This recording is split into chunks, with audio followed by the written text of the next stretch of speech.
ଆରେ ସାଙ୍ଗମାନେ ଆଜି ହଉଛି ଶିଶୁ ଦିବସ ସମୁଦାୟ ମନ ଅଛି ନା ନାହିଁ ବା? କି କଥା କହୁଛ ସାଙ୍ଗମାନେ?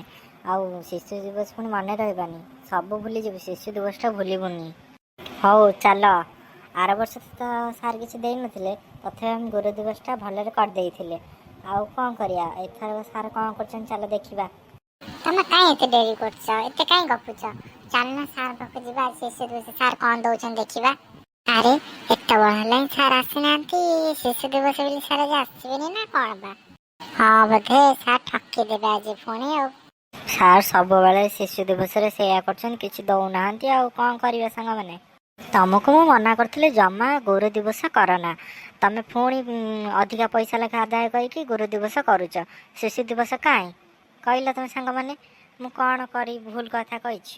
ଓ ସାର୍ ଶିଶୁ ଦିବସ ନ ପାଳନ କରନ୍ତୁ କି ନ କିଛି ଦିଅନ୍ତୁ, ଆମେ ଶିଷ୍ୟ ହେଇକି ଗୁରୁଙ୍କୁ ଗୁରୁ ଦିବସ ଦେବା କଥା ଦେବୁ। ସିଏ ଯଦି ଶିଶୁ ଦିବସ କିଛି ନଦେବେ ଆମେ ଆଉ କ'ଣ କରିବା? ହଉ ବସି ପଡ଼, କେତେବେଳେ ଯଦି ସାର୍ ପଳେଇ ଆସିବେ ପୁଣି ପାଟି କରିବେ।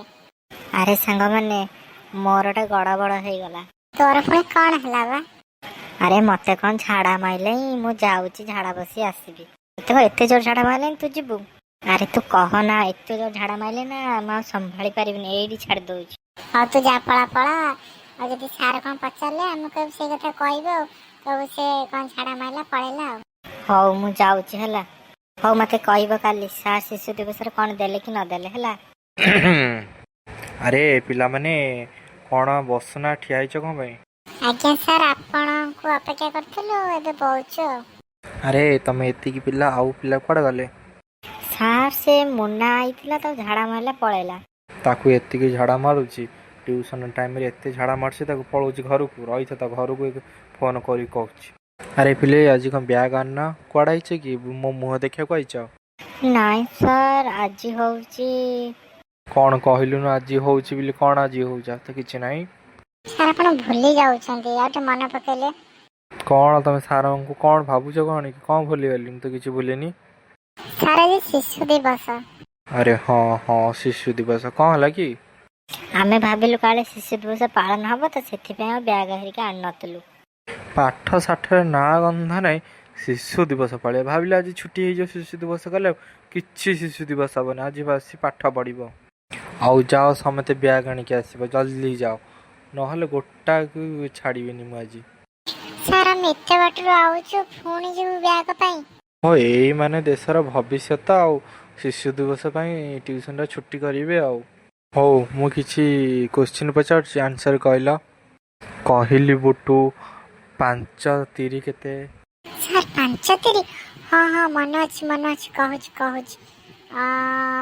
3 5 3 କ'ଣ ବସି 5 3 ହଉଛୁ? କହୁନୁ 5 3 କେତେ? ସାର୍ ମନେ ଅଛି କହୁଛି। ଜମା ମନ ନାହିଁ, ମିଛରେ କାହିଁ କହୁଛ? ଯଦି ନ ଆଉଛି କହିଦେ, ଆସୁନି, ମୁଁ କହିଦେଉଛି 5 3 15। ପାଠ ଷାଠ ନାଁ ଗନ୍ଧ ନାହିଁ, ପଳେଇଲେ ଶିଶୁ ଦିବସ ଆଜି ଛୁଟି କରିବେ। ଛୁଟି ଆଜି ହେଲେ ପାଠ ପଢ଼ା ହେବନି ଆଉ। ଆଉ ଘରକୁ ଗଲନି, ଆଉ ବ୍ୟାଗ୍ ପତ୍ର ଆଣିଲନି, ପଢ଼ିଥାନ୍ତା ଆଉ ଟିକେ। କ'ଣ ପାଠ ଷାଠ ନାହିଁ, ପଳେଇଲେ ଶିଶୁ ଦିବସ କରିବ? କ'ଣ ତମେ ପିଲା? ହଉ, ଏଇଠି ବସିକି ମୋ ମୁହଁକୁ କ'ଣ ଦେଖିବ? ଆଉ ଯାଅ, ଘରକୁ ଯାଅ। ମୁଁ ଯାହା ପାଠ ଦେଇଥିଲି କାଲି ଯଦି ନ କରି ଆଣିବ, ତମ ଚୋପା ଛଡ଼େଇଦେବି, ବୁଝିପାରିଲ? ଯାହା ଇଂଲିଶ ପାଠ ଦେଇଥିଲି ଆଉ ତୁମ ଗଣିତ ପାଠ ଯାହା ଦେଇଥିଲି ସବୁ କରିକି ଆଣିବ। ଯଦି ଗୋଟାଏ ଭୁଲ ହେଇଥିବ ନା, ଦେଖିବି କହିଥିଲି। ଆଜ୍ଞା ସାର୍, ସବୁ କରିକି ଆଣିବୁ। ହଉ ଚାଲ, ଘରକୁ ଚାଲ। ମୋର ସେଇଥିପାଇଁ ଇଚ୍ଛା ନୁହଁ ସେ ଗୁରୁ ଦିବସ କରିବାକୁ। ଶିଶୁ ଦିବସ କିଛି ଦେବେନି ସାର୍, ଆଉ ଗୁରୁ ଦିବସ ଆମେ ପଇସା ଖର୍ଚ୍ଚ କରି କ'ଣ କରୁଛୁ?